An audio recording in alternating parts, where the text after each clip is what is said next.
श्री परमात्मने नमः। गुरुवायुपुराधीशं विष्णुं नारायणं हरिं वासुदेवं जगन्नाथं कृष्णं वन्दे जगद्गुरुं। हरिः ओं श्रीगुरुभ्यो नमः।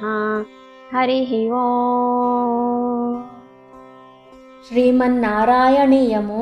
నవమ స్కంధ పరిచ్ఛేదము 35వ దశకము శ్రీరామచరితము. నీతః సుగ్రీవ మైత్రీం తదను హనుమతా దుందుభేః కాయముచ్చైః క్షిప్త్వాంగుష్ఠేన భూయో లులువిథ యుగపత్పత్రిణా సప్తసాలాన్ हत्वा सुग्रीवघातोद्यतमतुलबलं वालिनं व्याजवृत्त्या वर्षावेलामनैषीर्विरहतरलितस्त्वं मतङ्गाश्रमान्ते सुग्रीवेणानुजोक्त्या सभयमभियता व्यूहितां वाहिनीं तां वृक्षाणां वीक्ष्य दिक्षु द्रुतमथ दयिता मार्गणा यावनम्रां सन्देशं चाङ्गुलीयं पवनसुतकरे प्रादिशो मोदशाली मार्गे मार्गे ममार्गे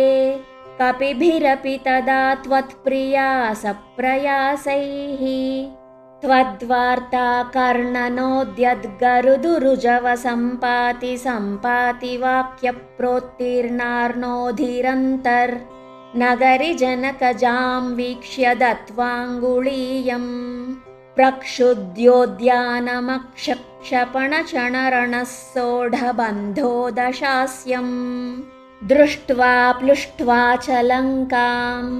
झटिति स हनुमान्मौळिरत्नं ददौ ते त्वं सुग्रीवाङ्गदादिप्रबलकपिचमूचक्रविक्रान्तभूमि चक्रोभिक्रम्य पारे जलधिनिशिचरेन्द्रानुजाश्रीयमाणः तत्प्रोक्तां शत्रुवार्तां रहसि निशमयन् प्रार्थना पार्थ्यरोषप्रास्ताग्नेयास्त्रतेजस्त्रसदुदधिगिरा लब्धवान् मध्यमार्गम् कीशैराशान्तरोपा हृतगिरिनिकरैः सेतुमाधाप्य यातून्यामर्द्यदंष्ट्रा नखशिखरिशिलासालशस्त्रैः स्वसैन्यैः व्याकुर्वन् सानुजस्त्वं समरभुवि परं विक्रमं शक्रजेत्रा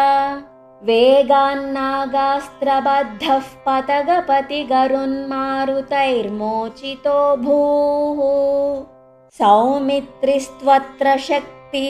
प्रहृतिगलदसुर्वात जानीत शैलघ्राणात् प्राणानुपेतो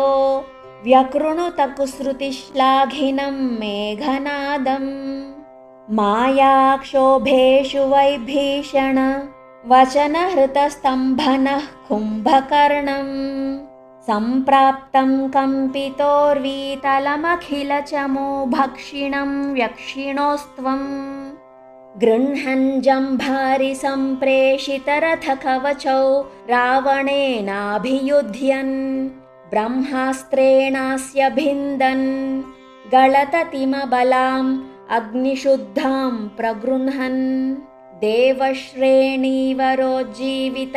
समरमृतैरक्षतैर्रुक्षसङ्घैः लङ्काभर्त्रा च साकं निजनगरमगाः सप्रियः पुष्पकेण प्रीतो दिव्याभिषेकैरयुतसमधिकान् वत्सरान् पर्यरंसीः मैथिल्यां पापवाचा शिव शिव किल तां गर्भिणीमभ्यहासीः शत्रुघ्नेनार्दयित्वा लवणनिशिचरं प्रार्थय शूद्रपाशं तावद्वाल्मीकिगेहे कृतवसतिरुपासूतसीतासुतौ ते वाल्मीकेस्त्वत्सुतोद्गापितमधुरकृतेराज्ञया यज्ञवाटे सीतां त्वय्याप्तु कामे क्षितिमविशदसौ त्वं च कालार्थितो भूः हेतोः सौमित्रिघाती स्वयमथ सरयूमग्ननिःशेषभृत्यैः साकं नाकं प्रयातो निजपदमगमो देववैकुण्ठमाद्यम्